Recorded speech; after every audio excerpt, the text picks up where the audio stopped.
I will show you how you will use CAD, and I will show you in this course how I come from this picture to this finished model in CAD.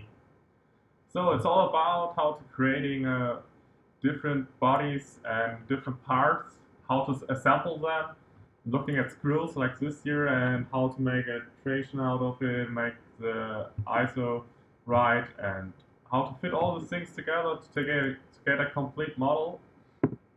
And yeah, I will don't talk much about theory. I will make it like learning by doing.